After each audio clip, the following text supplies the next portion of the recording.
KPFA 94.1 and KPFB at 89.3 FM in Berkeley, with KFCF at 88.1 FM in Fresno, Califas. Yo soy el Gavilán Molina, cruising with La Onda Bajitas Radio del Barrio Aztlán. Tonight we take back la noche, so open up your mentes to a truly unique experience in Radio Landia.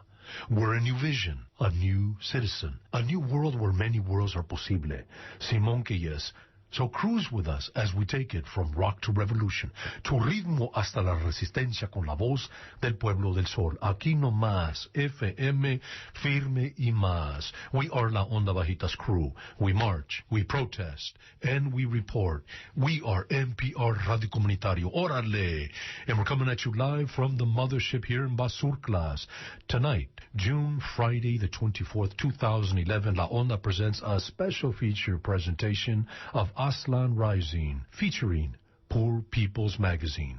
We hope to bring you this as a monthly feature aquí on La Onda. We also have Radio Café from 8:30 to 9:30, and finally rounding up with a special report from the American Indian Movement West, featuring Tony Gonzalez and Jimbo Simmons. So keep it right here nomás. Yo soy Gavilán. I'm here with Pedro Pepe Reyes and cruising with La Onda. Órale. And now we turn it over to Aztlán Rising.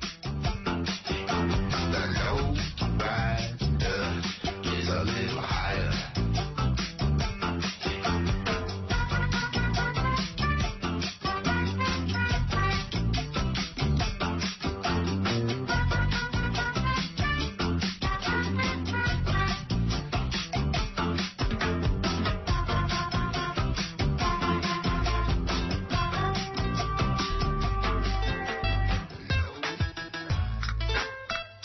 Bienvenidos a Prensa Pobre, PNN Radio, en la Onda Bajita, en KPFA 94.1 FM, en Berkeley, Califastlán. That's PNN, not CNN, people. Survival radio. We don't have access or we will die radio. From slumlords to corporate gangster warlords, to displacing, incarcerating, and poisoning our mama's skies, rivers, and so much more. Eso es PNN, no CNN. El radio sobrevividor que sin acceso moriremos. De mafiosos corporativos a explotados de la tierra, desplazando y envenenando los cielos, ríos de la madre tierra. Wham! This is Riate Akil McLaughlin, son of Goethe, Rufus, poverty and race scholar, with Poor News Network. Here with my brother and sisters in the struggle, Mutiado Silencio, Tiny, Lisa Gray Garcia, Corina Lomeli, reporting all the news from our communities, fighting, silencing every day in America. KKK. Este es Riate Akil McLaughlin, hijo de Goethe y Rufus, escolar de pobreza, raza en prensa pobre.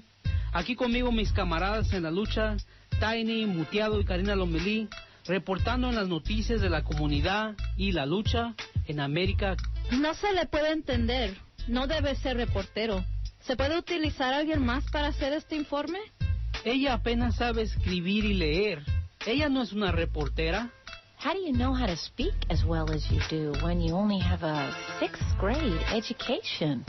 No se puede tener mucho español en su programa. Usted perdería su audiencia. At Poor News Network, Prensa Pobre, we believe it's a serious act of resistance and revolution for us to redefine media and writing and journalism and publishing, led by our own voices, our own poverty scholarship. En Prensa Pobre creemos que es un acto revolucionario reclamar nuestras raíces, culturas y lenguajes, y el hecho de también que la gente afectada haga los medios de comunicación. En el segmento de ahora estaré entrevistando a Tiny, a.k.a. Lisa García, sobre la dominación lingüística y lo que significa. What is linguistic domination? Here's my piece in that answer. Sorted, separated, segregated, occupied, and intimidated. Silenced before we speak, teach, or write because we talk in tongues. Considered dumb, not right, not proper, and therefore permanently kept an outsider. They call it linguistics. We called it You Missed It. These are our tongues, our songs, long ago written, already sung. From our elders, from our young, indígena culturas culled from years past, always put last, stolen, beaten, taken down. This theft is our legacy from a racist genocide called missionaries, formal education, and occupation. Perpetuated throughout history, the loss of our myths and stories, language and glory, pidgins, Ebonics, Nahuatl, Zulu, Tagalog, Urdu, Masawa. Take your pick. We have created complicated alphabets. You get paid with fellowships to study, learn, archive, and redo, and then sort us out with your tests. When we won't speak like the man, you call us illiterate, at risk, incapable, inept. Bam! The prison doors close, the systems choke. We are outside, on the side, forever silenced, relegated to a mere spoke in your wheel, living off your deal, eating your meals, forced to steal back what was ours to begin with. Thank you, Tanya, for that beautiful spoken word piece that actually speaks for itself. But I don't know, you want to get into deeper about linguistic domination and the way it affects people. The way that certain colonizers' languages, English first, has been used as an act of genocide against migrante people, not only from Central and South America, but from Haiti, from different parts of Africa, and on, basically from colonized countries.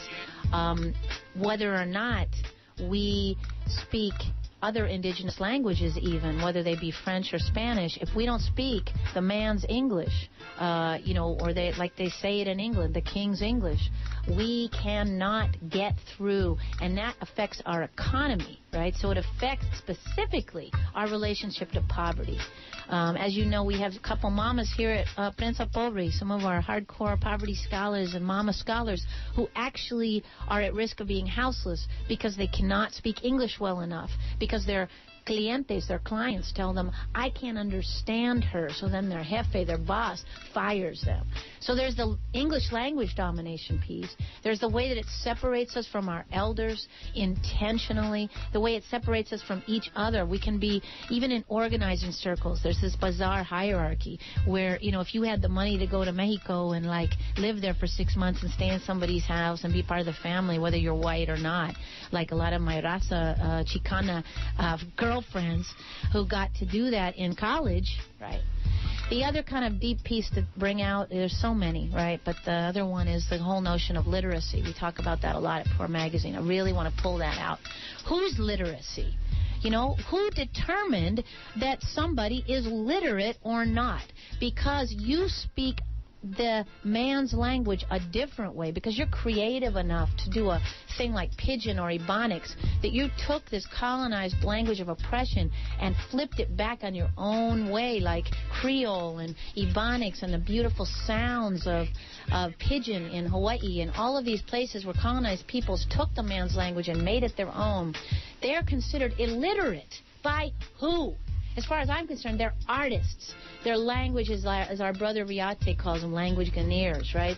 They're people who actually have the creativity and the art and the spirit to take this boring language and turn it into this beautiful song. You just heard an interview with Daughter of D, Tiny, comadre of Poor Magazine Prensa Pobre. Acabas de escuchar una entrevista con hija de D, Tiny, comadre de Prensa Pobre. Esta es Prensa Pobre en la Onda Bajita, en KPFA 94.1 FM en Berkeley, Califas.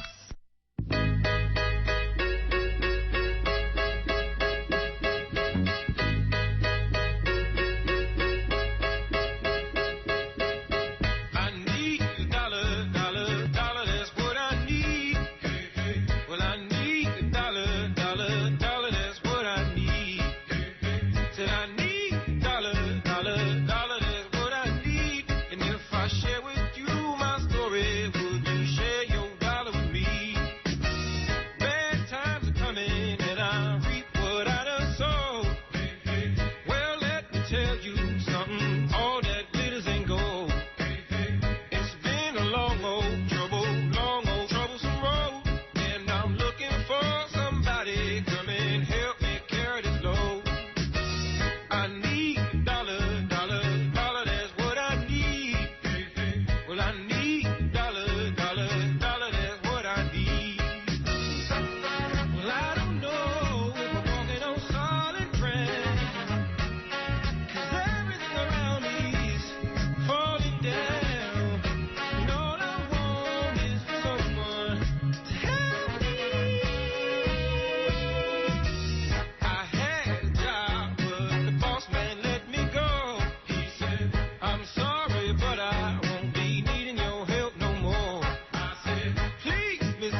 Escuela de la gente, la educación afuera de la institución. Al seguir enseñaremos y escucharemos el multilingüaje y multigeneracional Radio de Resistencia, con segmentos creados por jóvenes, migrantes en pobreza y escolares indígenas que fueron parte de nuestra sesión de invierno. People's School. Escuela de la gente. That's not the man's school. That's the people's school. Next up, you'll be hearing the multilingual, multi-generational resistance radio segments created by poverty, youth, migrante, and indígena scholars in the winter session of the Revolutionary People's University, Escuela de la Gente, People's School.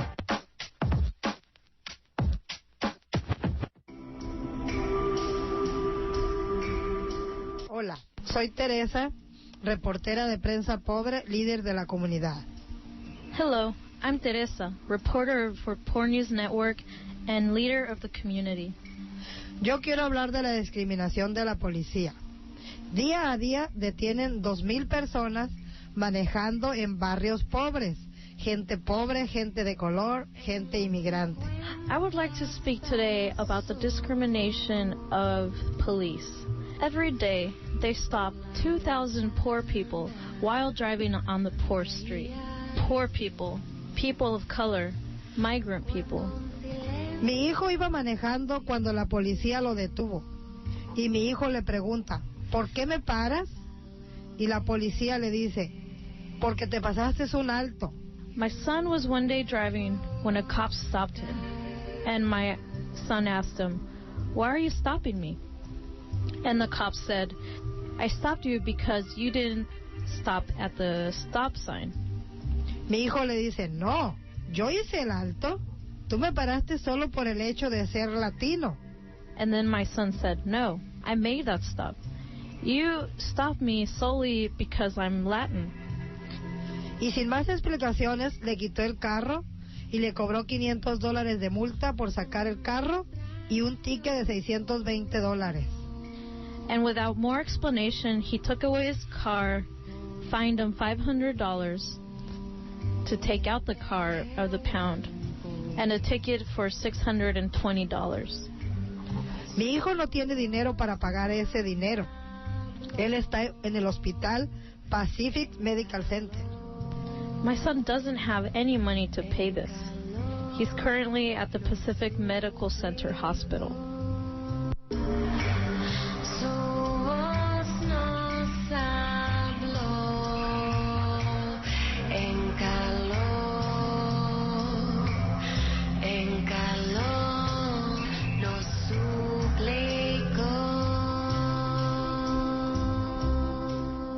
Welcome to the second segment of linguistic domination. Linguistic domination is the idea that only English and Spanish are the dominant languages. In Poor Magazine, we resist these ideas and notions. In Poor Magazine, we believe in reclaiming our roots, indigenous languages, and culture. On today's segment, we will hear an excerpt of Harmon D. in the Wampanoag Language Reclamation Project. The Wampanoag Language Reclamation Project is a living proof of the resistance against linguistic domination. Harmon D., a Native American brother, will share some knowledge on the Wampanoag Language Reclamation Project and how it's bringing their language back to life. And I'm Hartman Dietz. I'm from Mashpee. I'm Wampanoag. I'm just returning to the Bay Area. I grew up in this part of the world, across the water over in Oakland, Berkeley. But I left at 24 because I felt like I needed to be amongst my folks, my people, my tribe, so I went back to my homeland in Massachusetts. For the past 10 years, I have been learning my native language, Wampanoag. It's a great pleasure to be able to speak it. About 20 years ago, a woman, Jessie Littledoe, began to look into trying to revitalize our language. At that point, there was about 4 or 5 people that spoke some broken Wampanoag, phrases, words, nothing complete. Everyone told her that this could not be done. It was impossible. Give up. It's worthless. But we were great, had a great fortune of being, well, it was not such a great fortune at the time, but as it turned out later in years, we were lucky to be some of the first people contacted by the Europeans, because at that point in time they still believed that the best thing that they could do with indigenous people was to teach us to read and write so we could learn the Bible. And one of the first books printed in America was the Bible translated into Wampanoag. And the whole Bible was translated, and we have about twice that volume of information in the form of wills, deeds, letters of complaint, and personal correspondence between Wampanoag people. After about 40 years of the English people being in New England, Wampanoag's literacy rate in the Wampanoag language surpassed English literacy rate in the English language. So we became a very literate people very quickly. We recognized the use of these tools as a means to communicate with one another. And we took them, those tools into ourselves. And Estoy muy desesperada por lo que pasó en Japón. I'm very sad because of what happened in Japan. La verdad es que esto que pasó duele porque nadie lo espera. Un desastre así. The truth is that what happened hurt because nobody expected a disaster. Hoy hay niños sin padres, padres sin hijos, hermanos sin hermanos, familias destruidas. So today, there are children without parents, parents without children, brothers without brothers, destroyed families. Acaban de escuchar a maestros y estudiantes de Radio Resistencia en Prensa Pobre. Estamos en la Onda Bajita 94.1, Berkeley, Califastlán. You just heard the students and teachers from Radio Resistance at Poor Magazine. You are listening to KPFA 94.1, Berkeley, Califastlán. Brown skin, hard eyes look ancient. Boots of a soldier, tats of a gangster. Just one of many men standing on a work line, looking for any opportunity. It's hard times. They say a day's worth of labor for a day's wage, but to me it's reminiscent of the slave days. No workers' rights, no advancements. They take advantage of the poor circumstances. Think about it. Who builds the roads and the houses? Who paints and cleans? When you really break it down to the heart of it, the black and the brown most often work like a slave from the cradle to the coffin. Life or death at the mercy of the bosses. Flashbacks of how we got sold at the auctions. It's really no different. They took off the chains, but our brains still ignorant. But who's the real immigrant oppressor? They don't want to deal with the question. The land you stand on was stolen from our ancestors, the true owners.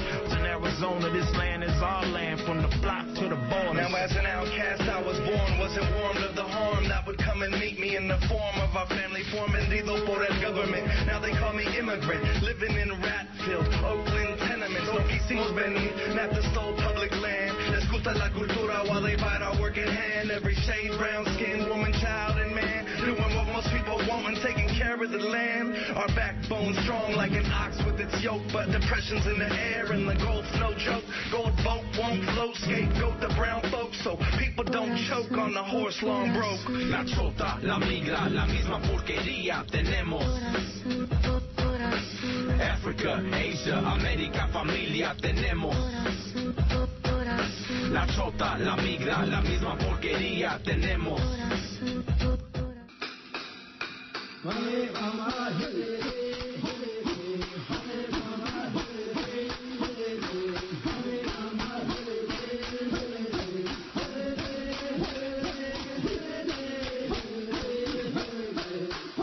Aquí vivíamos antes, viviendo, trabajando, y teníamos a nuestra familia cerca. Y luego nuestra tierra y nuestras vidas fueron robadas por medio de laberintos de papeles y robo legal. Nosotros, la gente original, queremos ser claros. Tenemos que seguir resistiendo. Lectura del libro Caminar ligeramente sobre Pachamama por Tiny. We used to be here, living, working, and keeping families near. The land and lives were stolen through paper trails and legal theft. We, the original peoples, must be clear. We must continue to resist. This was an excerpt from Walking Softly on Our Mama Earth from Tiny. Poor News Network is an Indígena peoples, poor people-led organization, and we have been actively standing with, resisting, on and supporting all of our displaced families and ourselves, always under attack from displacement, removal, and 21st century colonizers. From the beginning of the occupation at Segorate, Glen Cove, our families in Prensa Pobre have been reporting and supporting the occupation for our ancestors. To read some of our work on Indigenous Peoples Media Project and Prensa Pobre, go online to www.poormagazine.org and click on Indigenous Resistance. In the way of our ancestors, we are also inspired by the seventh generation, the young peoples, the youth scholars. This last segment is focused on our young voices of resistance. Empezaremos con una entrevista de PNN con Desiree, quien ha quebrado una tradición de 200 años y trajo baile de nuevo a su gente para devolver a San Francisco. We will begin with a PNN interview with Desiree, who broke a 200-year tradition and brought dance of her removed peoples back to San Francisco. Hi, my name is Desiree Munoz, and I am Costanol Rumson. Okay. Can you tell me what you did today? What we did today is first of all, we're at City Hall in San Francisco, and what we did today is we broke a tradition, and we actually performed today for the first time for 200 years of our legislation. Yeah, of our people, and they try to say that we're no longer here, and we do no longer exist, but we do exist, and we wanted to show to you guys that we are still here, and we're keeping our traditions alive. And it was 200 years ago today that we no longer supposedly existed. But we proved our day today, and they made it, actually told me start the day with the mayor. They gave it to my grandpa. They honored him with that. Wow. So, and so your people are? We are the Costanora Rumson Carmel people, and that's what we are, and we're Rumson. Okay. Yeah. And so can you also say, in terms of the treaty or the legislation, like you mentioned, that, of course, that has a historical oppression against all indigenous peoples, and I'm sure you're aware of that as a smart young woman. Can you speak on a little bit about how your peoples were removed from this land? Can you talk a little bit on that? Well, a long time ago, we've been here for hundreds and thousands of years, and it came into the 1800s that they said that Native Americans were no longer supposed to be here, and if you were Native American, you're supposed to be killed on sight. So we decided to move down south because that was the law here at this time, and so we got scared, of course, because we didn't want to lose our lives. And that's when the Spaniards and the Europeans came, and they came with us to force us to build our missions. And the missions to us were our concentration camps. And so in the 1800s, we moved down south, and we disguised ourselves as Mexicans to keep cover because everyone was scared to call themselves Native American. So that's how we went down south, just because of all the gold rush and all that was going on here, because this land is so beautiful that's how we moved down south, just to save our lives, basically. So you brought some medicine to City Hall. That's what's up. Yes. Thank you. Last words for a lot of our landless indigenous peoples. Anything else you'd like to leave us with? I just have something to say to all you guys is to keep on fighting. Don't let nothing ever stop you, because nothing's not going to stop us. And this is how far we got, and we're going to keep on pushing. Órale. Thank you. Right. Bye. Acabas de escuchar a Desiree hablar sobre Valle y la ceremonia que ella y su gente trajo a San Francisco. A continuación, escucharon la poesía de los jóvenes revolucionarios en los medios de comunicación, más bien un programa que se llama Escuela de la Gente. Blue, sugary, soap, soft pillow, smooth jazz. Our name is Rukia. It means that I rise on high. From the San Francisco Hebrew culture community, I struggle to wake up in the morning and go to school, although I get good grades. My name is Tatiana. I'm 15 years old. Blue, it's a comfort place. Chocolate, I was raised around it. Shea butter or cocoa butter, sisters use it crazy. Soft shea butter, now I use it crazy. Mexican guitar, Carlos Santana to be exact. Originated in Africa, came to America, born in Oakland, Moved to Frisco, now in Pittsburgh. Moved to different places, seen a lot of faces. School's been taught by Caucasians, but raised with Italians.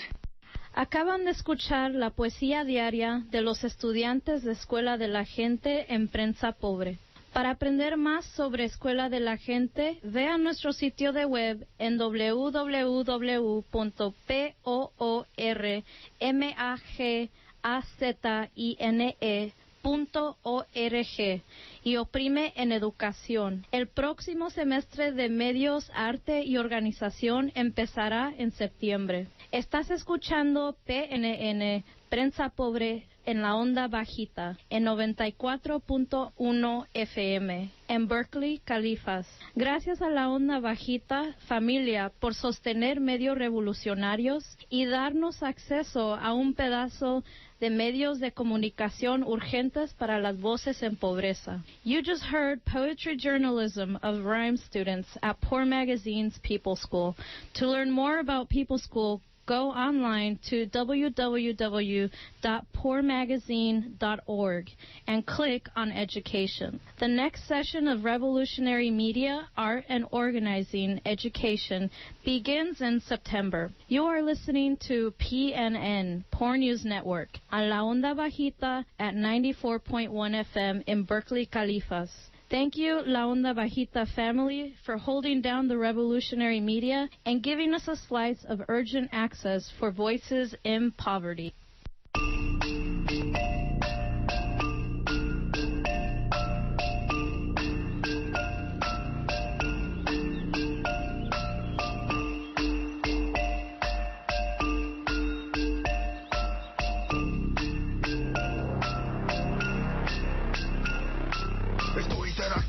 Con el sonido, el ritmo te combino con el estilo, controlando pista como fascismo o como obispos controlaban sabiduría, quemando los libros de los indígenas y reemplazándolos con otra energía. La Virgen de Guadalupe sagrada es la tonancia. Mira guachacheca, este es un equilibrio sin fin corteja en este universo. Lo que le doy a ustedes son mis versos. Décimas, rimas chidas las que brillan. Décimas, rimas chidas las que sobreviven. Décimas, rimas chidas las que brillan. Décimas. Maclatli, en Cali, en Shatli, Mexica, Tiawi, Tonali, Yoali, Ivana Moani, en Natli, Sachiwali, Xochiticuica, Tlaquilopami, Ometeo, y Yotipa Semana, Litolteca, Tlazocuicani, Yaslanahuaquixachila, Tlazocamati, Tlahuitlapa, Miclapa, Tihuatlapa, Huitlapa, y Yolilixli, y Chachihuiliquitali, Nicatlaca, Macehualti, Tiawi. Leron cinta,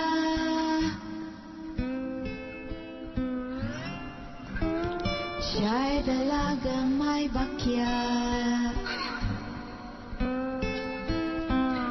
palakad-lakad sa bukid. Ang puso niya ay tulad ng isang ulap, palangoy-langoy at para ding lumilipad. Dinggin ang kanyang awit,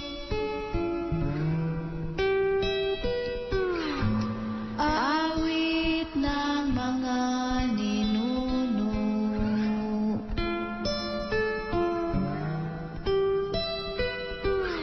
Puno ng katotohanan ng pag-ibig,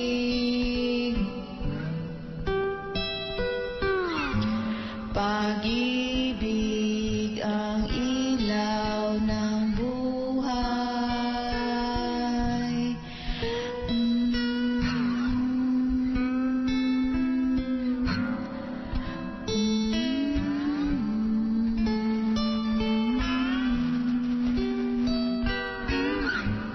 Puwersa ng kanyang ihip, wag na lang intindihin. Sa bawat tibok itong dibdib at hahayaan ng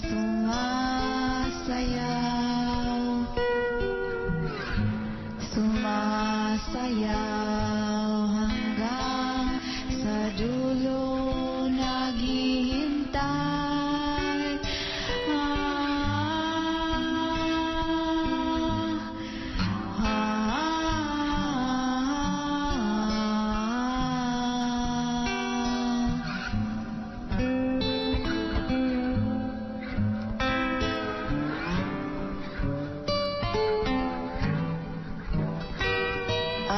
Para na rin nasilip ko na ang mga bituin at para na rin nakita ko na ang langit.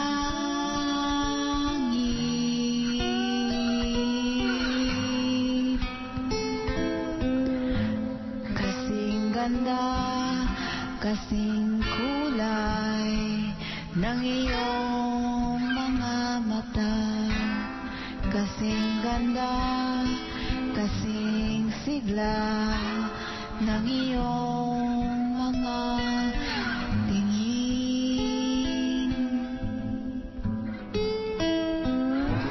ng iyong mga tingin. Minsan nandito lang, minsa'y napalayo.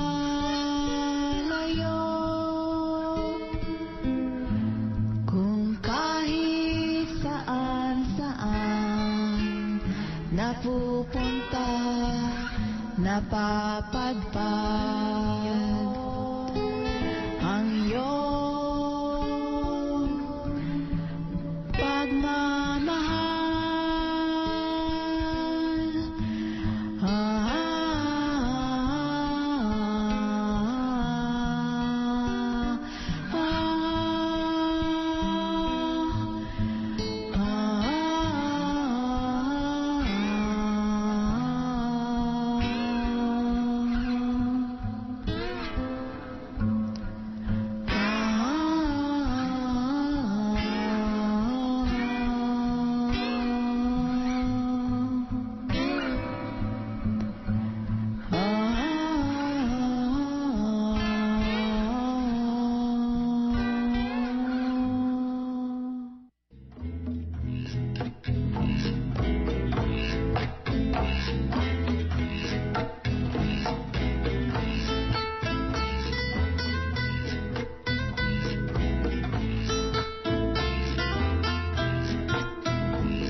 And this is Pedro Reyes. I'm right here kicking it on La Onda Bajita Radio Cafe.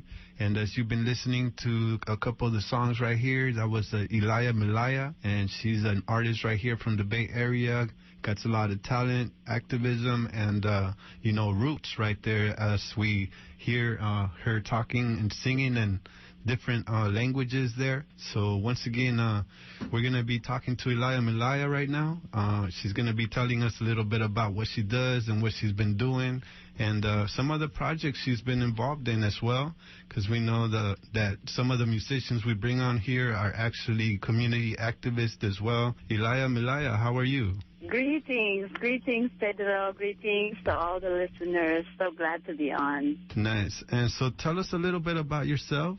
What's going on with you, and maybe just start out with how you got involved in music. It's a long journey. It's been a long process. I have to say, I started out when I was a young child. My mother used to always get me involved in the community and having me sing with, the community group or a church group, and also my family. Also, it's a tradition that we gather around and during occasions and parties or a week-long party, and everyone would just grab their guitars and instruments and start playing and start, singing with one another. So I grew up kind of doing that, seeing my family do that, especially my parents. They like to sing together, and my dad would sing a song, and then my mom would sing a song, and then so I just carried that on in my later life, and it's just really been with me. And the older I understand music, and it has given me more of a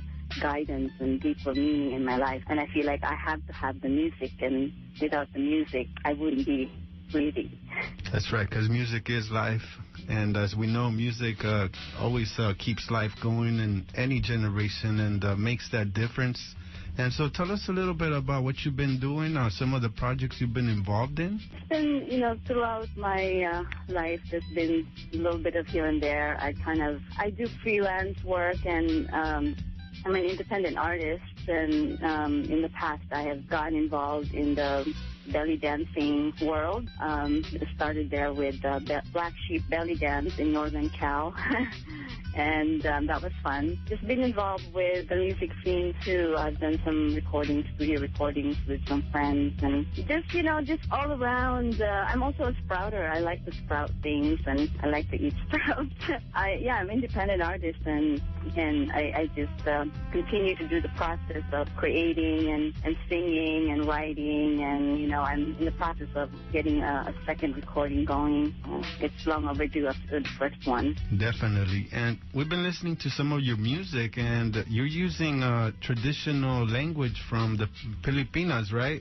So can you tell us a little bit about, what are some of the struggles and what are some of the advantages? Because, as you know, we're here and mostly everybody speaks English, but when you're singing in your native tongue and basically keeping that tradition alive and keeping those roots alive, it's a whole nother level of being an artist. That's actually been, a struggle for me in the beginning, because I had moved here when I was 14, and having lived in Northern California, it's a different scene, and I was exposed to different music, African, Latin, Middle Eastern music, jazz, blues, ritual music. But I was looking for my music, and I was looking for an artist that I could see and watch sing, in my language. And I didn't really see too many of that. So that's really when I decided, I think I'll just try singing in my language. And I just started doing that. And there were some songs that, I really could relate to growing up and still sing it to these days, some songs that were written by some of my really influential artists from the Philippines. And so it's just been, I also wanted to carry that with me, because that's part of me. That's part of my upbringing. It's part of who I am. So I've just been really fortunate enough to have learned the language and the dialect, because I speak the Visayan dialect, which is different from the national language, which is called Tagalog, which I also speak, and I learned that when I went to school in the Philippines. And I think just having been more growing up exposed to other cultures, like the Native American cultures, the Pomo cultures, I was really just liking the fact that they kept their culture, and to me that was an inspiration. And also the indigenous African cultures from the villages in Africa, and I've learned and read some books about that and seen some documentaries about that, and so that was that was part of me, and so I just wanted to carry that, and I'm glad because it's really been my guide in music. That's right. And as you were saying, in the Filipinas, you have a lot of different dialects that go on there as well, right? It's not just one or two. It's actually a bunch of them, right? Well, yes, we are, very, Philippines is such a diverse, it consists of 7,107 islands, but when you really put it together, they say it's just a little bigger than Japan. So it's mostly, the islands are like surrounded by water, basically, and the lifestyle there is about basically, ship boats and island hopping. Like you were saying, you speak Tagalog. Right.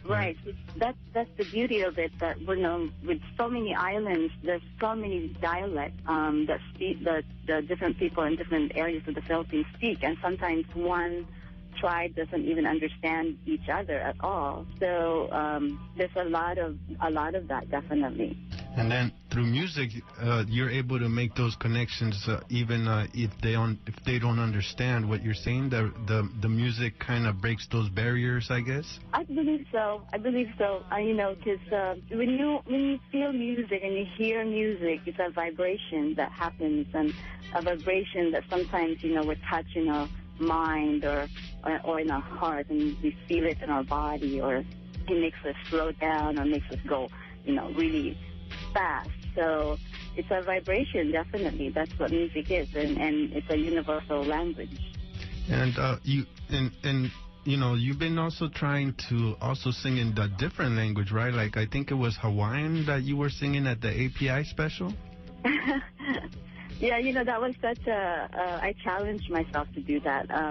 I've been to Hawaii. I've been in the islands of Hawaii many times, and I really love it. It reminds me of the Philippines, and I also got involved in the hula dancing a while back, and that song Pikati that I sang, I said to myself, someday I'm going to learn how to sing this song, and that was like 10 years ago, and it finally came together recently, and when I just recently got a ukulele and learned to play it, and I thought, and sometimes when you feel like you have nothing going on, like, I don't know, you fall into a little bit of darkness, and you just kind of want to challenge yourself, so that was the birth of that song. I challenged myself to learn the Hawaiian language, which is a very beautiful language, so close to my heart, and the ukulele too. So I'm glad that I finished that song without making any mistakes.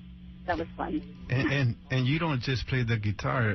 Tell us some of the instruments that you've also brought in from your homeland as well. I brought a lot of instruments. There's a lot of, I'm attracted to the indigenous instruments. I once brought a higalong and traveled through it through the airport, and everybody's asking me what it was. It looks kind of weird. It's a two-string instrument, native instrument, and then there's the kubing, and which is a bamboo mouth harp, also native from the Philippines. And I like to, they're really simple, made out of wood, and I just like to have them in my collection, and it brings me back home, I guess.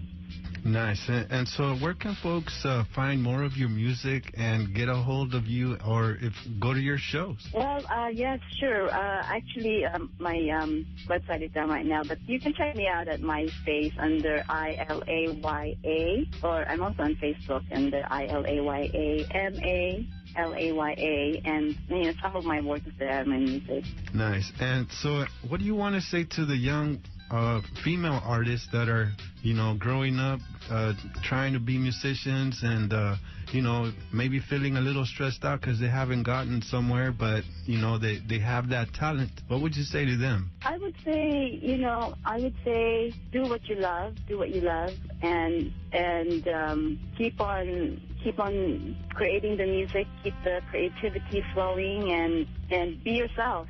You know, you have to be yourself and be original and be real. And it's not about trying hard to make it or getting into the competition. It's in the end, you know, how do you feel of what you've created? How does it feel at the end of the day, basically? That's right. And so I have an understanding, too, that you're also a part of the Roots Communication crew. And, you know, you do a little bit of hosting on the Roots Communication, and folks can listen to you once in a while there? Yes. I'm involved with a wonderful crew in the Bay Area, the Roots Communication crew with the KPFA in Berkeley, as well as the API, the Radio API specials. And, they could definitely check us out. We're at Radio API specials there and Roots Communication. We play music from the islands as well as here from the Turtle Islands and worldwide, you know, famous artists doing roots work. Nice. And so once again, can you give us that website so folks can go and check it out? Sure. It's MySpace at ILAYA, or check me out on Facebook at ILAYAMA. And folks can contact you there too? Or they can check me out at eliamusic@yahoo.com. And yeah. Wonderful. Once again, thank you for being with us. And we're going to actually listen to a recording that we did at API special. And so we're going to go out with that. And any last words or any final comments? Thank you, Pedro. Thank you, La Onda, Bajita. Yes, in solidaridad. Yay, mabuhay. God bless. God is blessed. Mabuhay. We'll talk to you soon once again. And thank you. This is Pedro Reyes, and we're right here at Radio Cafe. We'll be right back after we listen to some more Elia Melaya. And stay tuned, because you are tuned in to Radio Cafe on La Onda Bajita.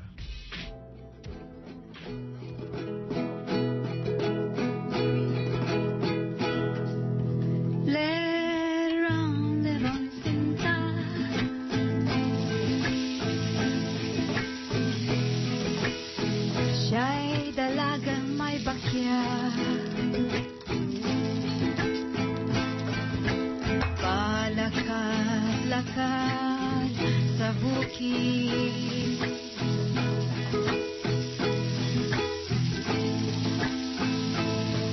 Ang puso niya ay tulad ng isang ulan.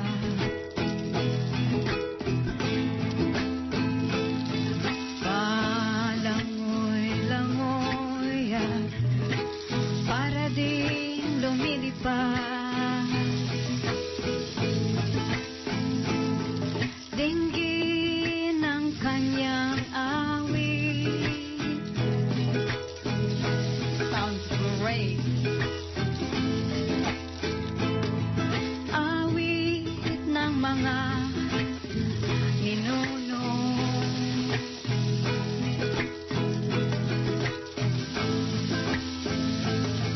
Puno ng katotohanan ng pag-ibig. Pag-ibig ang ilaw ng buhay.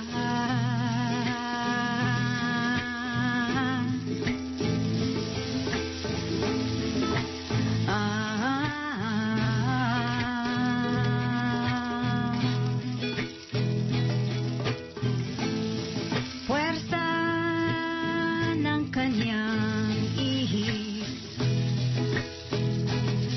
wag na lang intindihin. Sa bawat tibok nito dibdib, at hahayaan na sumasayaw. Sumasayaw hanggang sa dulo, naghihintay.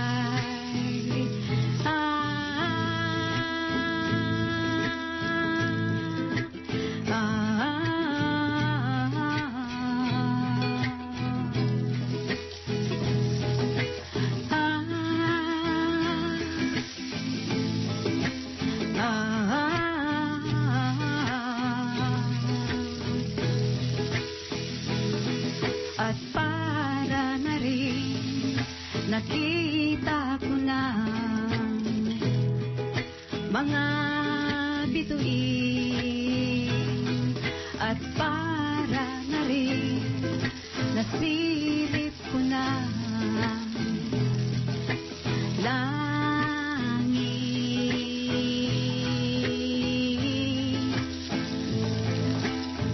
Kasing ganda, kasing kulay ng iyong mga mata, kasing ganda, kasing sigla ng iyong mga tingin. Kung kahit saan napupunta, napapadpad ang iyong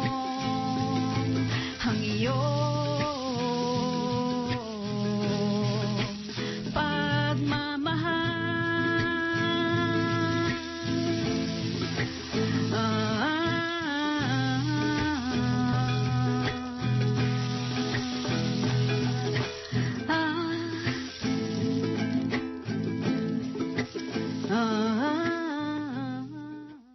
Mapuiake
Elia Milaya.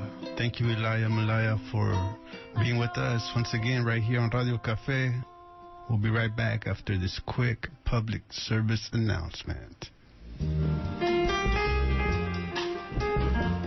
The East Bay Meditation Center invites you to the first annual 24-hour Dharmathon. Join us from 9 a.m. Saturday, July 2nd to 9 a.m. Sunday, July 3rd for meditation, chanting, music, yoga, tai chi, great talks, great food, and more.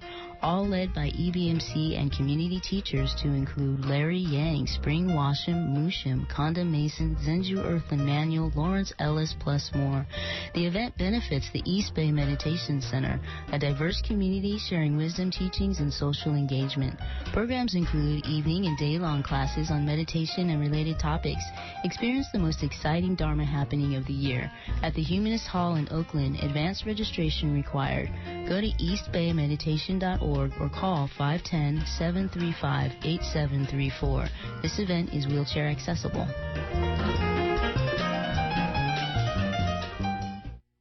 And you are tuned in to 94.1 KPFA Berkeley, 89.3 KPFB in Berkeley, 88.1 KFCF in Fresno, and online at kpfa.org.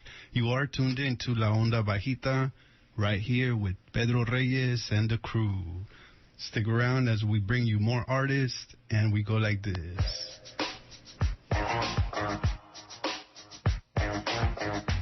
As well as more info.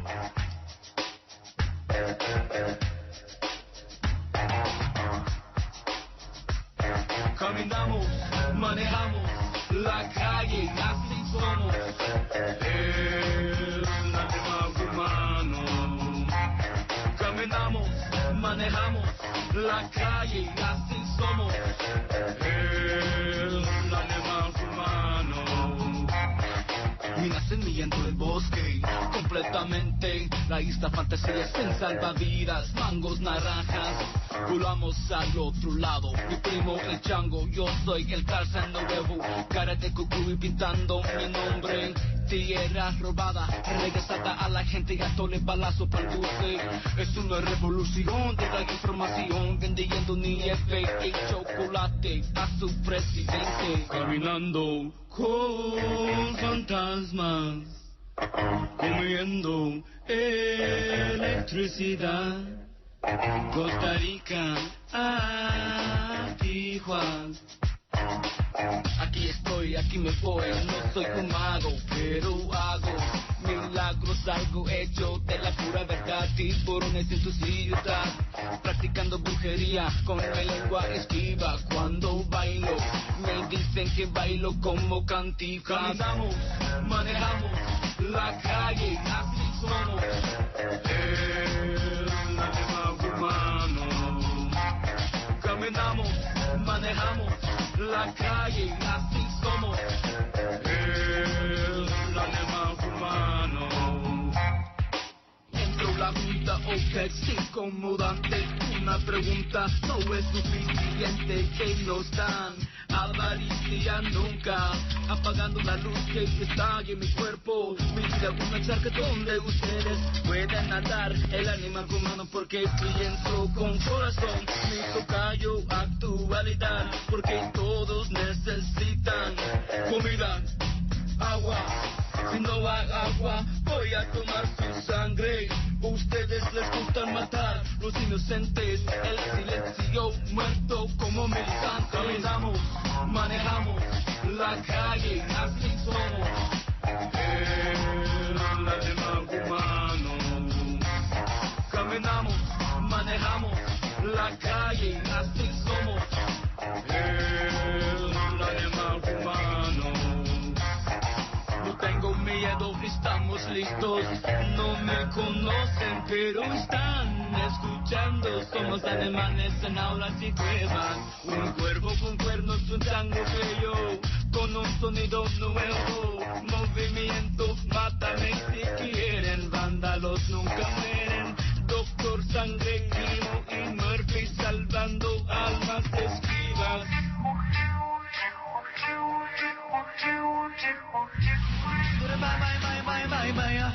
Sa único Atlanta en Marzuelaya, Costa Rica, Venezuela, México, US, Cada día yo digo gracias al creador bonito el día. Ya. Soy el nativo del estado. Estos obstáculos me vuelven loco. 9 de la mañana, sábado, listo con mi café, un puro. Está lloviendo un poco, oigo, el viento está nublado, pero veo el sol, veo bien escondido, pero siempre presente mi alma, mi mente, tantas lágrimas y sangre, sudor, presión, puño en el aire, mi derecho, vivir sin miedo, de la policía, del gobierno, en mi propia tierra. Continuamos, uno rompe verso, continuamos, mis pies en el río, continuamos, mis sueños están en un vaso de limonada, continuamos, uno rompe verso, continuamos, mis pies en el río, continuamos, sueños están en un vaso de limonada, Gracias, Padre, por un día de vida más. Voy caminando firme sin mirar para atrás, con la esperanza de poder vivir en paz. Por eso continúo retirarme jamás, manteniendo una actitud positiva. Para todo lo que veo no está bien en la vida. La envidia, la mente, la gente, el sistema. Lo que no es de Dios, el fuego lo quema. El único representando la raza. Hay quien no ve las llamas, pero hay fuego en la casa. Babilonia sabe que somos su amenaza, porque le hablamos claro a la masa.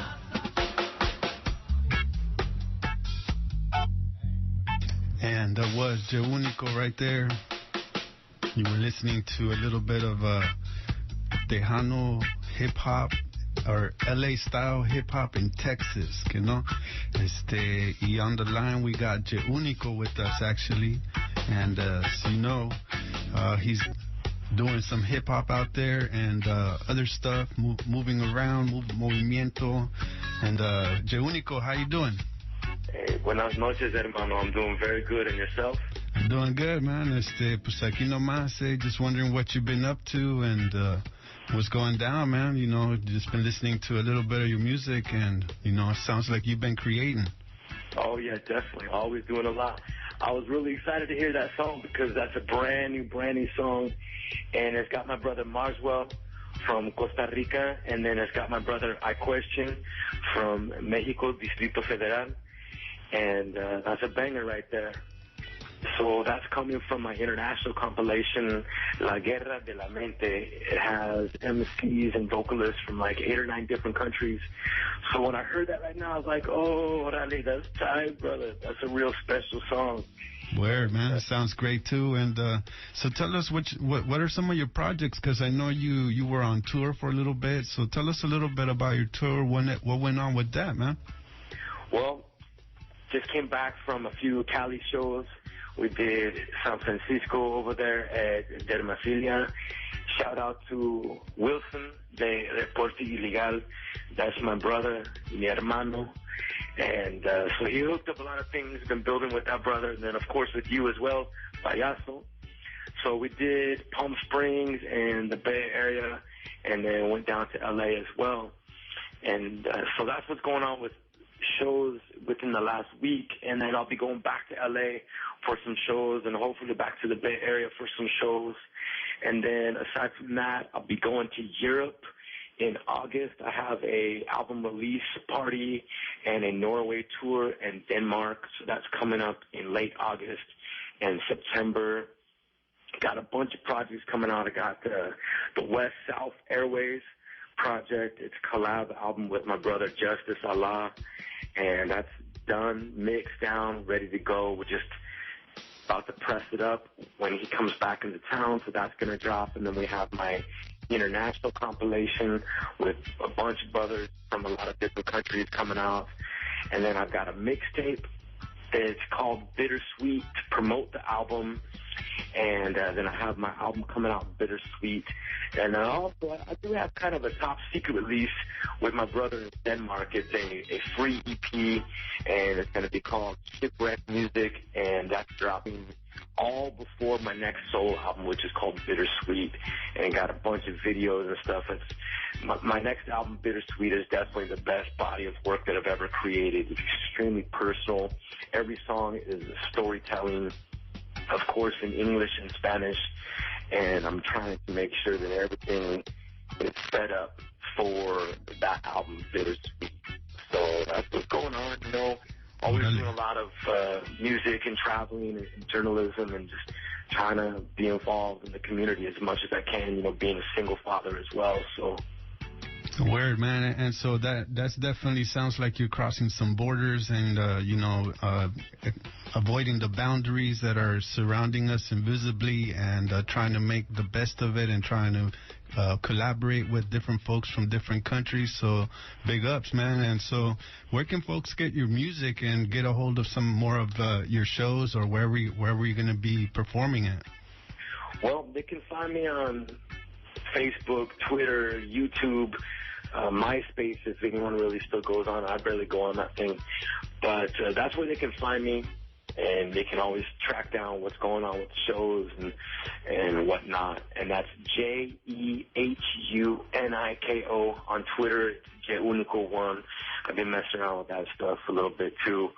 And I just want to send a shout-out to my homegirl in the Bay Area, Jasmine, a.k.a. Strawberry Mexi, and, of course, Wilson, Reporte Ilegal, Brownie Loco, all the gente up there in La Bahia, and my brother Capo Lex, and my brother I Question, Spoken Mind, Karim, just, you know, the brothers and sisters that are around me that got love for me, and I got love for them right back, you know, so, and that goes for you as well, Payaso. I appreciate what you guys do, and you guys provide an incredible platform for the people, you know, for an exchange of information, and I don't take that lightly. I think it's something really special, so much love and respect to you, my brother.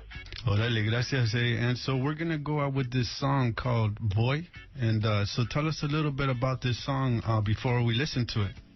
Okay, well, this song right here is called Voy, and it's from a project called La Guerra de la Mente, and it was recorded and mixed down by my brother I Question. Shout out to my brother I Question.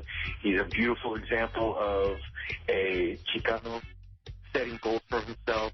Now he's coming out on an album, being a engineer, a album for Big Sean, Def Jam, major label type stuff. But, you know, a lot of these gatekeepers, they ain't really trying to mess with raza or quote-unquote Latinos, you know, and all they want to do is prey on us for our money as a target demographic, but they're not really trying to put us on or reinvest in our communities. So I just want to send my respects to my brother I Question out there working on a Friday night. And also we have, on this song, we have Karim and we have Spoken Mind, a couple of young brothers from Mexico that are living in the U.S.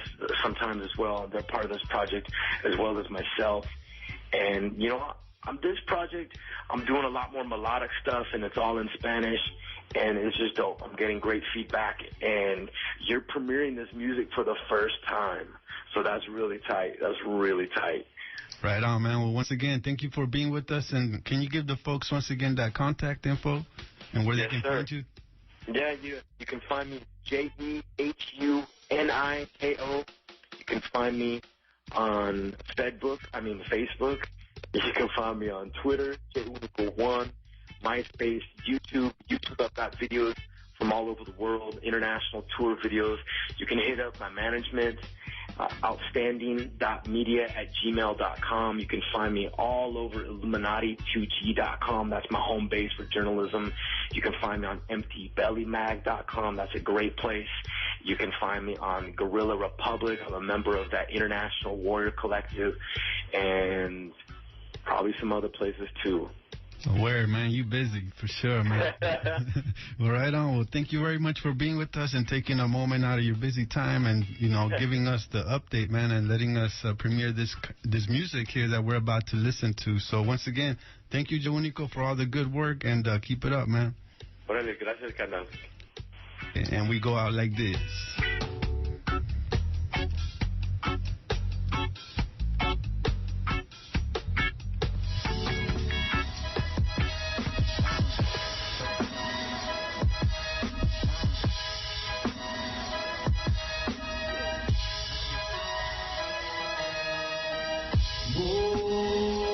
sin nada más, como raramente yo sueño. La culpa es mía, yo sé que tengo que compensar tiempo, gasto, trata de sobrevivir. En Babilonia, café y árboles, mucho aguacate, agua y manzana, el próximo viaje. El laboratorio mental está creciendo, estilos nuevos. Voy sin nada más, fuerzas de la luz como fantasmas. Respeto para todos en este movimiento. Voy sin nada más, fuerzas de la luz como fantasmas. Respeto para todos en este movimiento. Rumbo en tu rumbo, confundo tu mundo, un poco lujo, estilo profundo, voz del mudo, la vista del ciego, que mind, en efecto, jugando mi puesto, me desconecto, guapanguero, voy para el cielo, viajando para arriba y no tengo miedo, tirando saliva, reviento cerebro. Voy sin nada más, fuerzas de la luz como fantasmas. Respeto para todos en este movimiento. Nada por encima al sentir y saber lo que la vida te ofrece. Soñar es vivir, existir, recordar malos actos, los pagas con creces. Yo sé que voy, estoy por el camino adecuado, buscando probar más allá de lo que en su momento natura me ha dado. Y aunque a veces me siento cansado, voy al compás. Reprimo el pensar negativo, emitiendo, gritando, predicando paz. Más de lo que se hace, de corazón se mantiene con fuerza el mensaje. Así es el rodaje, pone el empeño, la fe, la esperanza y verás más allá del paisaje. Voy con luz y fuerza ante la vida, buscando un bienestar y dar rap de otra perspectiva, buscando un bienestar, dando rap de otra perspectiva. Voy sin nada más, fuerzas de la luz como fantasmas. Respeto para todos en este movimiento.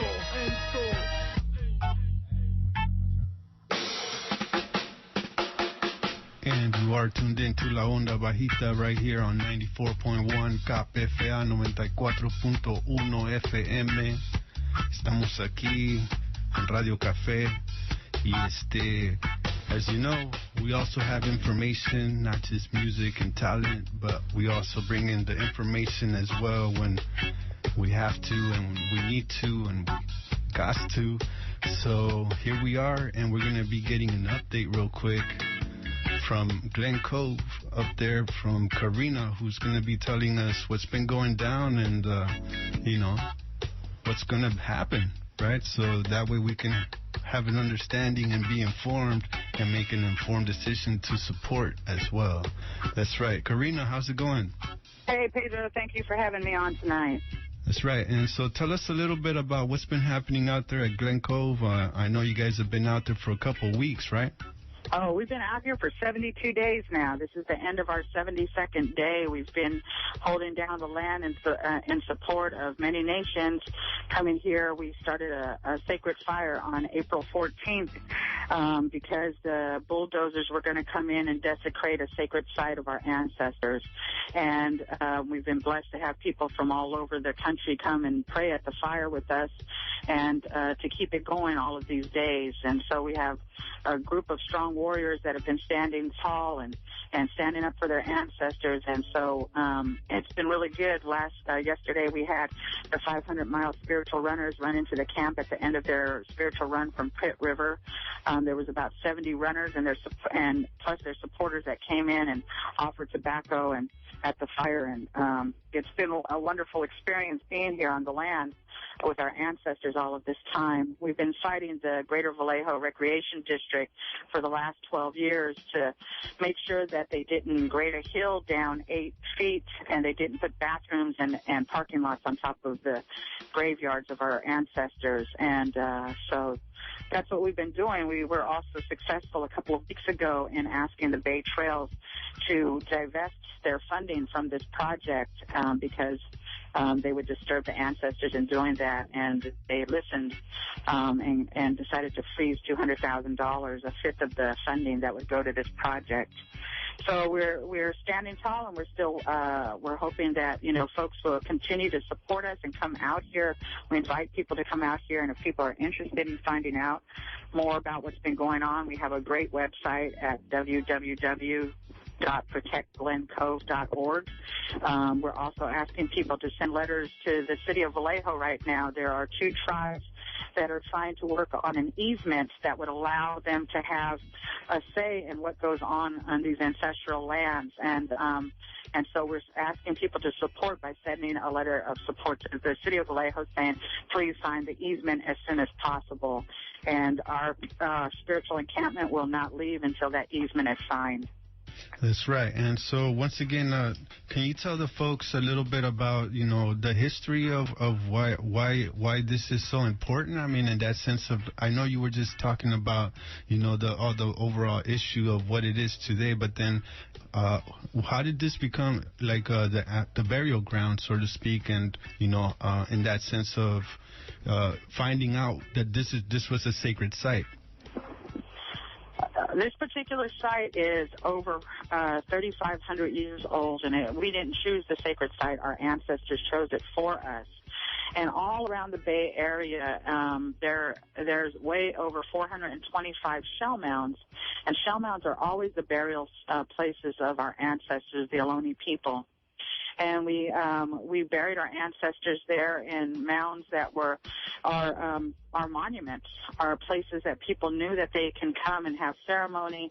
There's a freshwater creek that runs through this land. It goes into the salt water.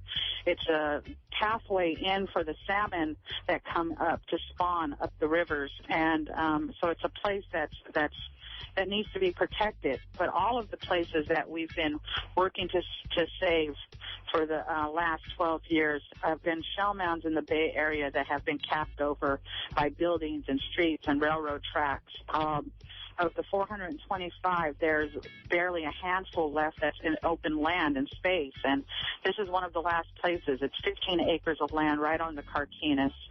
It's a beautiful place for folks to come. There's a little beach here, and people come and fish, and they walk their dogs through here. And so we're not stopping people from coming and using the land as they had, but we want to protect it from any development that happens here or future development that can happen here. And so we're asking people to stand with us. We walked the Bay Area for 4 years, trying to bring around some experiences to people so that they can see where they live, that our ancestors were here before and we still continue to exist. And we started right here at Segorate. It's the village side of this place, and it was the last holding place for Ohlone people when the missions came. So this was the last place that people were taken out of in 1810. My ancestors were taken out of this land and taken into the missions at Mission Dolores in San Francisco and in Mission San Jose and Fremont. But we walked from here in Vallejo all the way down to San Jose and up the other side, and we stopped at those different places that our ancestors had buried. And each time we stopped at those places, there was buildings on top of them. There was roads, there was railroad tracks, there was parking lots, and the one in Emeryville, where the Emeryville Mall is one of the hugest shell mounds that was in the Bay Area in 1857. It was on a coast survey map. That was a point of reference for people coming into the Bay because it was that huge.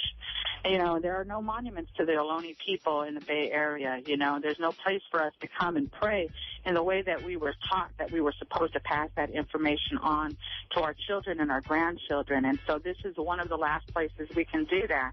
And so when we came in, we used the Indian Religious Freedom Act of 1978, and we laid down our prayers here, and we continue to do that. We also put in an urgent action at the UN on Indigenous Peoples' Rights, and we used Article 12 and 25 from the UN Indigenous Declaration on Indigenous Peoples' Rights. And we're waiting to see if the Rappaports are going to respond to that. We also sent in a civil rights action complaint to the State Department Attorney General's office. So all of these these people are looking into this as a human rights violation, you know, as Native people on this land, that we have the inherent right to be here and to pray and to do ceremony in the places that were given to us by our ancestors. That's right. And once again, we need to build more, spaces for us to be able to practice our ceremonies as well, and have, city support as well from, if people are not allowing these types of activities for us to be able to, have ceremony. So once again, can you give the folks the contact information if they want to contact you or find out more information as well?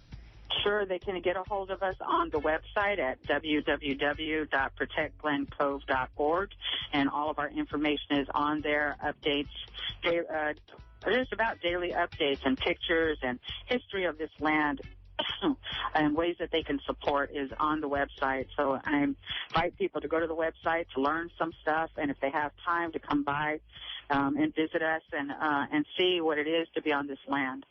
And how much longer do you think this is going to go on? I mean, you've already been out there 71 days, you said? 72 days. I'm not sure how much longer this is going.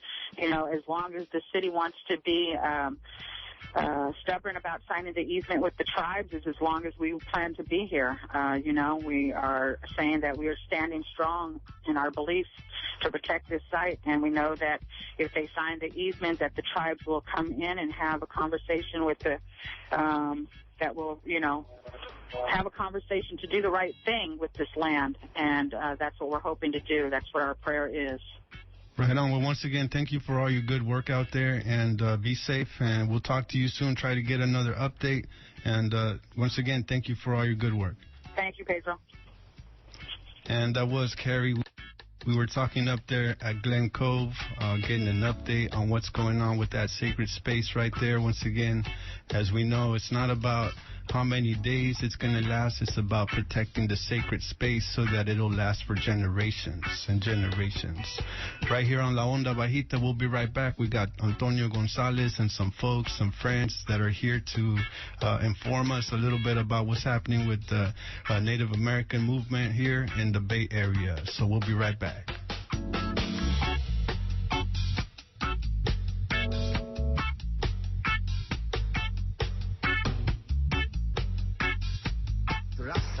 Wasn't always cholos or gangsters, blacks and my Asiatic African brothers weren't always Crips and Bloods. Raza and my black brothers and sisters would not know how to steal and jack today unless someone stole and land jacked us. We wouldn't know how to disrespect and use our women unless somebody disrespected and used and raped our ancestors by the millions. We wouldn't even know how to kill each other unless someone taught us how to kill. So think about what you've done to us. Think about the crimes committed against my people. And if you don't think there's been crimes against my people, think about who was here first. Why do I carry a Spanish last name today? And why do my people speak Spanish today? Spanish is from Spain. It's European. It's white. How did an indígena brown brother like me learn Spanish and not know my original tongue, my original tribe, my original culture? English is from England. It's from Europe. It's white. My people have been stripped of our core. You have denied us our true historical and cultural identity in hopes that we will lose knowledge of self and go savage and turn against one another. Then you give us the guns. You give us the alcohol. You give us the crack, the primos, the drugs. You give us the tools we use to go against each other. It's like Brother Malcolm X said. You give us the cards and chips we use to gamble with, and then when you catch us, you want to bust us. You have the audacity to come out and talk about 3 strikes you're out. Well, if you look at the crimes committed against my people by Caucasians, you can see you have well extended past your 3 strikes. So I seriously suggest that you rebuild your Mayflower and get the hell out and go back to the hills and caves of the Caucasus Mountains where you belong.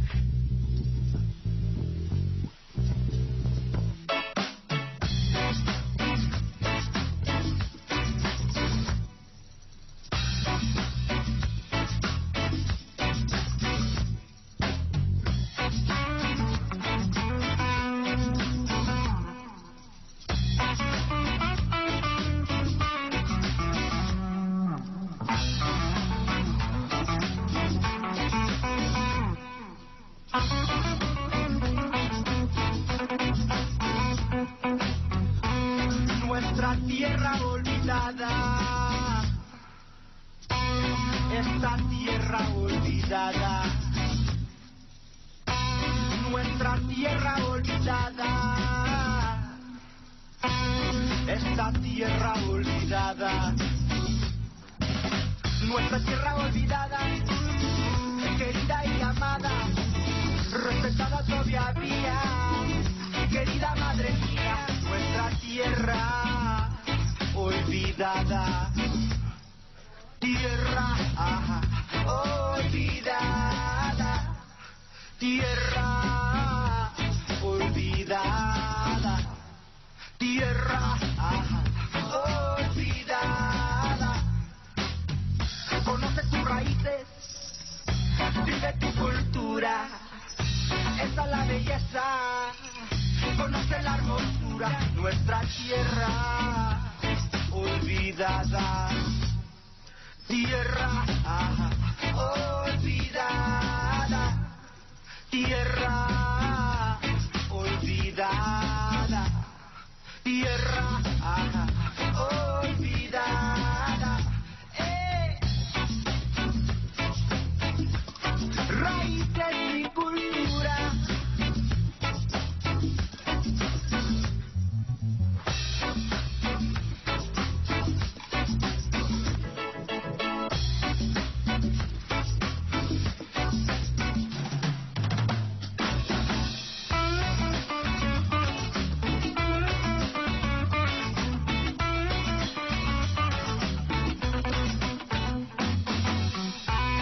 ¿Quién será sin tus raíces? ¿Quién será sin tu cultura? ¿Quién será sin tus raíces? ¿Quién será sin tu cultura? Corazón, corazón, corazón antiguo, con el amor del pasado.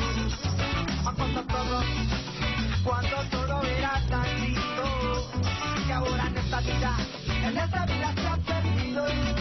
Soy hombre del pasado, viviendo en el presente, caminando hacia el futuro, pero todo se ve oscuro. No puedo ver, no quiero, no puedo ver, no quiero ver, no puedo ver, no quiero, no puedo ver, no quiero ver.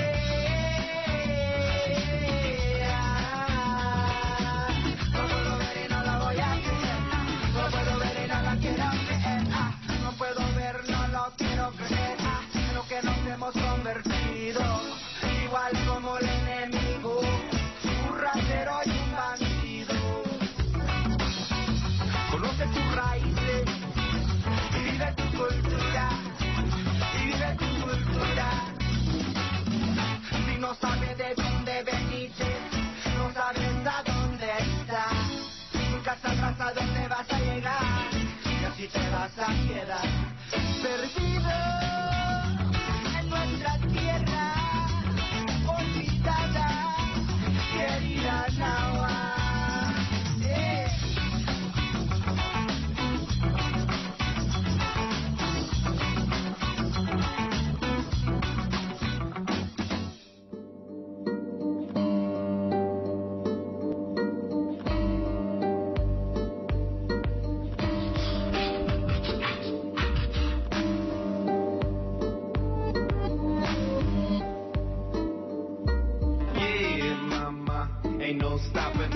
Bring up the temperature, you can call the officer. Bring on the bombs and the guns and the onslaught. She cannot be owned, she cannot be bought. I said, yeah, mama, ain't no controlling her. Bring up the temperature, call to the warriors. Bring on the troops, bring the tanks and your soldiers. She will not be owned no more, we taking over. Yeah, mama, ain't no stopping her. Bring up the temperature, you can call the officer. Bring on the bombs and the guns and the onslaught. She cannot be owned, she will not be bought. I said, yeah, mama, ain't no controlling her. Bring up the temperature, move for your culture. Move, we've been all given the same tools and you. What you've been given this day, you don't lose. Out of the struggle, we all cruise, now choose. Don't let the institution control your own views. Get educated and you can build your own schools. Be independent but think collective, no rules. Nobody rules you or your thoughts, and that's true. Mama Earth providing the crops, we love you, mama. Ain't no stopping her. Bring up the temperature, you can call the officer. Bring Bring on the bombs and the guns and the onslaught. She will not be owning, she will not be bought. I said, in defense of the earth, the sun. on the offshore drill on her, make oil spill on her, hood land fill on her, clear cut mill on her, big walk killing her, print dollar bill on her, make man villager, rape man pillager, it's over. Enter the cops out on the block getting they quota. Temperature drops and everybody getting colder. Who is a controller? Mama gon' show ya. You can never tame her, train her, or control her. You can only worship, caretaker, and hold her. Mama is the life giver, taker, and owner of our spirit, mind, and body. I like we owe her. Some will never know her power and never show her love and affection. She will never lose. Mama, her providing our life. We love you, Mama. Yes, we do.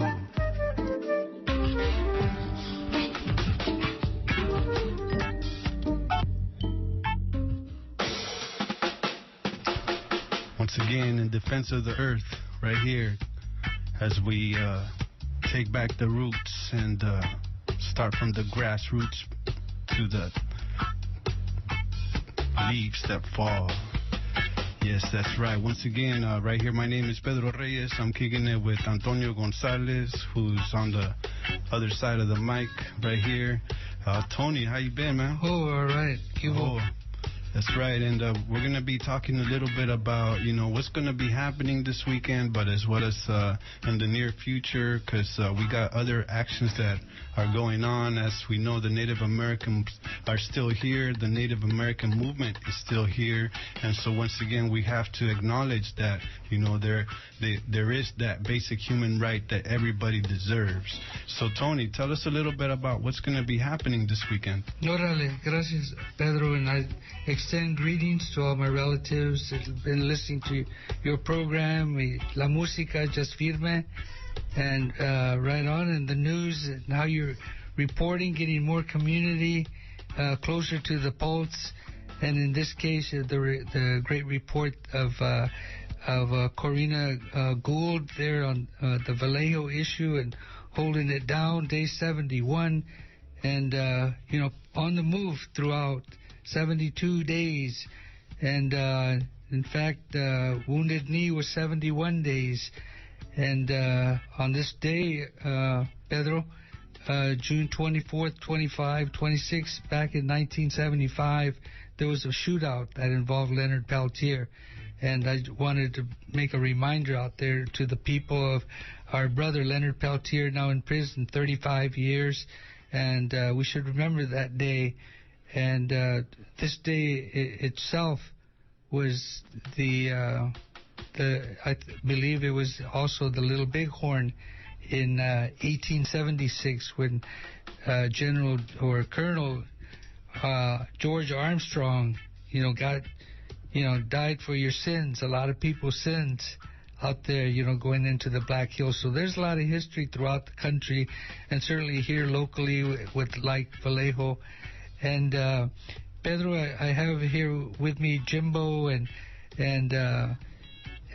we want to talk to you about where he's going to Sunday. Jimbo,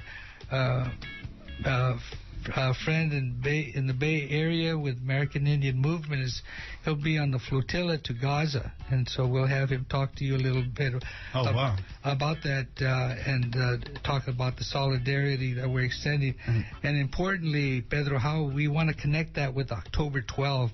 As we, commemorate that day when it comes, we want to include the Palestinian people as well. That's right, and it's interesting, is this the same flotilla that tried to go through the ocean and then got shot at by the Israeli army? Was that the one?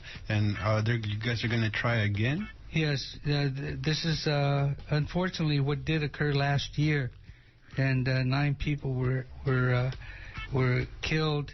And there's been reports, pointing in the direction that the Israelis, in fact, were at fault, although there's a lot of denial on all sides on that. But once again, the Palestinian freedom movement has organized, and there is a flotilla, being planned, and I understand Alice Walker is on another flotilla boat as well. But the effort is, you could even say it's similar to the Berlin Wall and the airlift back in the 50s that had to happen.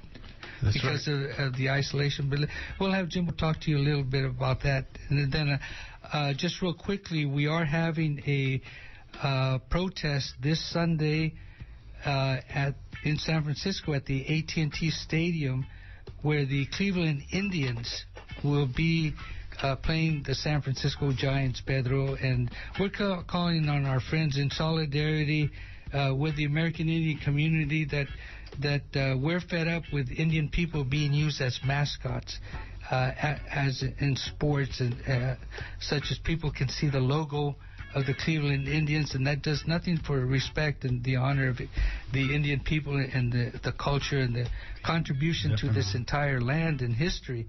And yet we're being lampooned and laughed at, and as an institutionalized racism. And people can see and make fun of us every week. And how can they take us serious? So it's not just in baseball, but it's in football, it's in hockey, and all these. That's right. I'm glad you mentioned that because, as we know, baseball or any type of sport didn't really start out as a, multicolor or people of colors game, actually. So, it's really interesting that they use Indian mascots as a way to promote their team, so to speak, right? Because, once again, this is from the white supremacy that we were coming out of the 60s and the 70s, right? Yeah, that entire mentality, and we contend that the city's making off this too. The merchandising that goes into the selling of these negative and stereotypical images of American Indians, as in the Cleveland Indian logo. They sell T-shirts and hats, and people are making money off of this. And what does that do again to the Indian community? So we're calling on the public to join us in a demonstration on the day of the Giants playing the Cleveland Indians Sunday. That game begins at 8 p.m., 8:10, and we're asking everybody to be there at 7 o'clock. And let's boycott all these games for this weekend until we make a point, both to the city of San Francisco, sports and management, about ending this racist images of American Indians in sports, and get the point all the way across the country. And, actually, I was saying we were coming out of, but in reality, we're still there. So, it's like this racism still exists today. As we can see in baseball, we're still dealing with, trying to organize against these types of activities and, disrespect as well. So, Jimbo. Yes. How's it going, Jimbo? Can you get a little closer to the mic there? Yeah, I'm doing great. I'm glad I could be here and sharing this information and about what's going on with our struggles, and of course my recent commitment to going on the Gaza flotilla. About the mascot, I think one of the other things that we have to look at too is institutionalized education and the education system, where racism is again running rampant through the mascots, and where schools are being used to promote stereotype Native people. So I think that's the other part of that. I think racism and institutionalization of racism, and we have to have an education system that serves that purpose and help bring it from that point of view. But I just want to also say thanks for that update out there, and shout out to Glen Cove and Tira Segurate warriors out there standing up for the ancestors and sacred sites and the sacredness of Mother Earth. And that was something that we talked about a little bit tonight earlier in the Intertribal Friendship House, where we had a little commemoration and gathering in regards to Leonard Peltier, what it is that we can do for Leonard Peltier now, and the updates on where his situation is, and the recent word that the Special Rapporteur on Indigenous Issues has forwarded a request from Leonard for him to visit Leonard to investigate his medical situation. So we hope, that there's going to be word on that soon. And so, but the struggle for a lot of our people continue here in this land and around the world. And I think as part of the American Indian movement, our solidarity, has to extend in true solidarity, and that's kind of one of the reasons why I feel that it's important for our movement to be a part of this flotilla and peace effort. Who else could understand the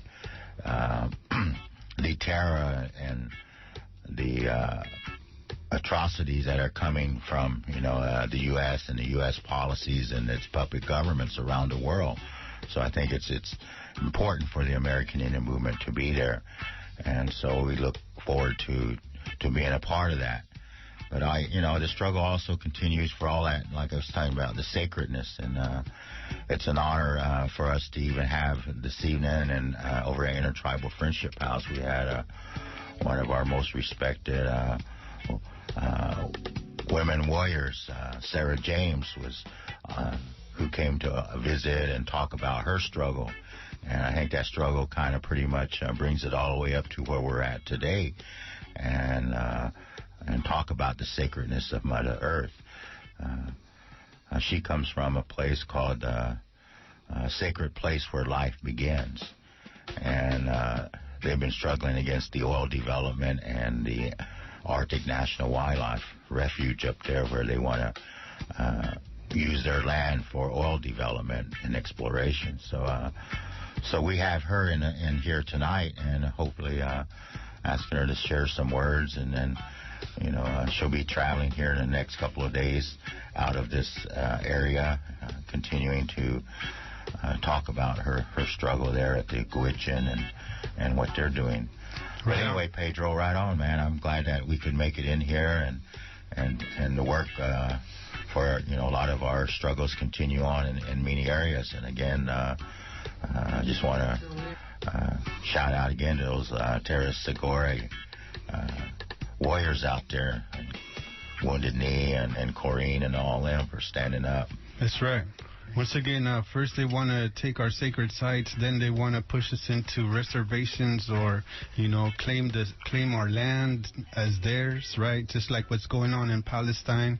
Once again, we know that that's a big debate that goes way back in history, but as you know, the reality is it's the people's land, and we must understand that, So once again, we're here with Sarah. Yes. And Sarah, tell us a little bit about yourself, what you're doing in the Bay Area today. Mm-hmm.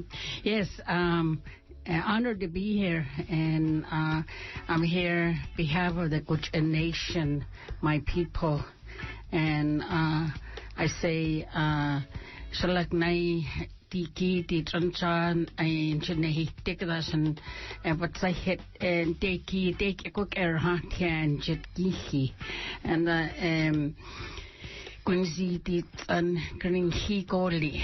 I say I came a long ways. I'm here speaking on behalf of the elders back home that cannot be here today, and the children that's not yet born, and to protect the calving ground of the porcupine caribou place. We call that place the sacred place where the life began. May we have a good message from us, for me to be here, and may have a good message. And it's been a long time since 1988 our people got together and took a position against the oil and gas development of the coastal plain of the Arctic National Wildlife. There's many life that's formed there, not only the caribou, but the Gwich'in or not only Guchen, many other life like polar bears and many birds and wolverine and many life, whale, all that born there, and it's only one small area that's going to be protected. The rest is into development or will be. That we're only talking about 1/10 of the Arctic Ocean coastline to be protected. So it's up to you, and it's up to everybody. It belongs to American. I just want to thank American. Since 1988, you come through from your living room and call your congressional people, and that's how we survive. We have made a lot of friends. We need more friends. We need to keep more friends, and that's why I'm here in the Bay Area. And it's been great to see and Tony and Jimbo here, because I sit on that AIM West as a board, and it's a great work. And our brother is many brothers are in the prison, and free Leonard. That's right, free Leonard Peltier. Once again, as we know, that's been an ongoing struggle, and it continues to this day. That's another part of the racist structure, the prison industry complex. Another issue that we take on right here at La Onda Bajita. So, Sarah, tell us a little bit about how can people get more informed on what you're doing out there in Alaska with the elders. Well, you can, write up a newsletter or call the congressional people. Another thing is our website is Guchen Steering Committee. I say Guchen, and you can't say Guchen, then say Huichin and put G in the front, and you say Guchen. That means peoples. And there is a website that's called Guchen People. Or another way is Guchen Nation and .org. So that's the information. And we're a non-profit organization. We're struggling all the time, and a good place to give, because it's your issue and it's our issue, and it's American issue, and we need to do the right thing. If you could say one thing to Obama, what would it be? Obama, would you please, no, just kidding, make it into a permanent protection forever, and for his children, their children, our children. That's right, and we're listening to Sarah right now. She's here from Alaska, one of the elders representing here for the elders. And so, Tony, you were saying that Sarah was also part of Alcatraz, right? Can you tell us a little bit about that, Sarah? That's right. Yes. Go ahead, Sarah. You were on the rock back in November 1969, around that time? Yes. The night of the occupation, I was going to be the first. Me and my roommate, we were going to be 82 of us, but only 80 got on there, because the night before we kind of moved, and they didn't know we live in the city, and they're going to San Francisco State, and they didn't know we moved. So the next morning, when the talk came on and that news came on, they were on there, and I went and packed my little pack sack and went down there to the pier and got on the rocking little sailboat. And then I got blockade. I'm not one of the leader. I adore and admire Richard Oakes. He's always going to be my hero. And I know most of those first 80 people that got on the island. And then I got blockade on it too, so I didn't work for about a week. And but then they got me back to work, so which is good. So I was just attacked along. It was good cause, and we always talk about our human rights and our rights of the Indian people, of the owner of this original land. That's right. And I want to just say thank you to you, and those folks that went on that boat and made it possible for my generation to have a space and to be able to have ceremony once or twice a year at least, and know that it's spreading and it's going cross-cultural. Indigenous folks, that are here and that are still recognizing themselves as part of the land.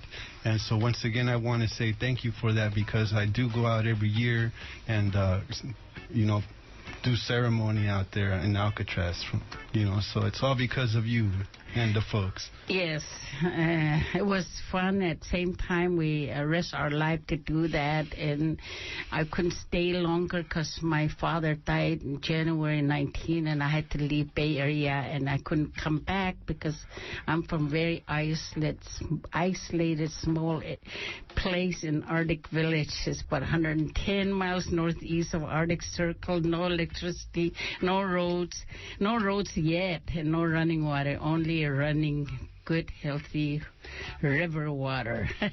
Well, thank you for coming back and visiting. That's really wonderful to have you here in the Bay Area again, and to see that you're still active out there in Alaska, still, trying to make that difference for the earth and trying to defend the earth and trying to make sure it lasts for the next 7 generations. And so once again, thank you for all your work. Once again, can you give the folks the website of your organization? Guchin, GWICHIN, Guchin, Huichin, or say Guchin, Pachin, Front Guchin Steering Committee. Is the website is GuchinPeoples.org or GuchinNation.org. Wonderful. Thank you very much, Sarah. And Jimbo, yes. Can you give the folks, the event time and place where it's going to be taking place, where you're going to be, doing the ceremony to go out to Palestine and the flotilla? Well, I don't know if we're going to have an event before then. I know that I'm leaving Sunday morning sometime, and I'm going to Athens, Greece. And then there we will meet the rest of the flotilla members, and we'll know exactly our plans from there. And then probably sometime in this coming week, we'll all begin to try to break the blockade. That's right. Once again, it's been going on for a long time, and every time 5 it years. gets smaller and smaller, right? And so it's happening here too in the United States, where land is being taken away, and it just keeps getting smaller and smaller places where we can go, and our barrios are being left behind. The ghetto and everywhere else where people of color are living, basically. So once again, please. Be careful out there, Jimbo, and yes. Try to be safe. It's a life-threatening situation just to try to enter Palestine, from what I understand. And so once again, thank you for putting that time in there and being able to stay safe in that moment and space. We're going to be taking our songs and our prayers and hoping to make that connection and solidarity and prayer and respect for one another. And, of course, the same for all of the flotilla members, that we're all the same human family, and everyone deserves respect, no matter what part of history, they believe in. That's right. And so, Tony, once again, the event for this weekend is happening Sunday. I'm calling upon our listeners and friends to join me and the American Indian Movement, AIM West, and other organizations at the AT&T baseball stadium in San Francisco to protest the Cleveland Indians and their racist use and logo of indigenous people. So thank you very much, Pedro. Well, right on. We want to thank all of you for coming in and giving us this information, and we're going to go out with Gavilan like this. The low rider. The low rider. Órale, pues ya es cortina. se acabó al fin, naranjas. Pues we'd like to thank all our listeners esta noche that cruised in and took a little time out to get a little conscious awakening, and always here ready to put out that information, let the free flow come out to the barrio. Pues I'd like to thank my crew, Pedro Pepe Reyes, who not only is the board-up engineer tonight's program, but also the producer of Radio Café and co-producer of La Onda Bajita. Tonight, Mr. Chooch took the night off, along with La Brava and the rest of the crew here of La Onda Bajita, but we'll be back next week with more information and news of enlightenment. Órale, keep on hearing más, FM 94.1 KPFA, your free speech radio network on Pacifica. And coming up now is Ricky Vincent with the history of funk. I'd like to say que acuérdense que el derecho ajeno es y hace el respeto y la paz. Órale, ¿qué hubo?